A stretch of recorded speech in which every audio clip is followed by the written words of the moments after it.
players, are we letting them get off too easy? Should we expect more from them in terms of output? Or are they offering different things? How should we measure them? I think they're getting away with murder, these players, in that position. I think if you're in that position, why are you not getting 12 to 15 goals a season, especially for a top side? And I go back to the mentality. You're talking about Cantona and Del Piero that we showed. I think they've got the goal-scorer mentality. I think some of the players we're seeing now as number 10s, if you ever see them interviewed, all they ever say is they want to create a goal. They never say they want to score a goal. The nice bits that we see Silva do, Cazorla, Coutinho, all these players, they can still do that, but drive into the box.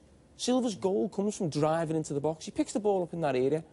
But I don't think if they went 5 or 6 games out of goal, they'd be thinking, I haven't scored.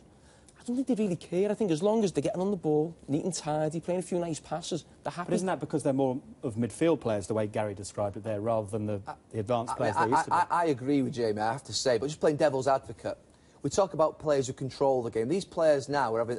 I think the other night we said it, I think you and Jamie even said it when you talk about Silva. He ran the game. Historically, that player that ran the game was a Pirlo, a Guardiola, a Schweinsteiger, a Scholes, people who basically played in a deep-line midfield role.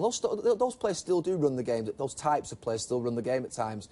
But actually now, controlling possession of the game and being in control of the match has become critical. I just wonder now whether we're seeing these players actually feeling as though the amount of passes that they have, the amount of touches that they have, are actually as important in some ways, and actually goal scoring isn't that important. I think 12, 15 goals should be expected from these lads. And when I watch them, I don't think there's enough output. But I just wonder whether the game's evolving to a point whereby they're becoming sort of the dictator of the game rather than actually the So we should judge them on goals, is what you're saying?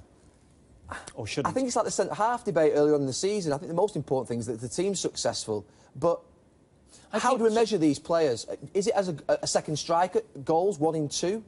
You know, 1 in 3 worst, I think so. Or are we saying 1 in 5, which David Silva is there, 1 in 5? Is that acceptable? Well, the pressure that's put on your central striker then. You've got your 2 wide players, your striker and your number 10. They're the 4 players you'd look at and think who you want goals from. Your centre forward, for a top team, you're looking 25 plus.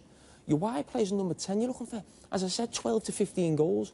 Relatively, that those players we talked about 10, 15 years ago, Baggio was big money at the time, Rivaldo was big money. But Mata, Silva, Ozil now are big money. Ozil's been criticised this season for not scoring enough goals. But I don't see David Silva put under the same pressure, or other players potentially. But is he a goal scorer? Are we expecting goals from them when they should actually be more assist-type players or more control-type players? It's an interesting one because the game is evolving and changing.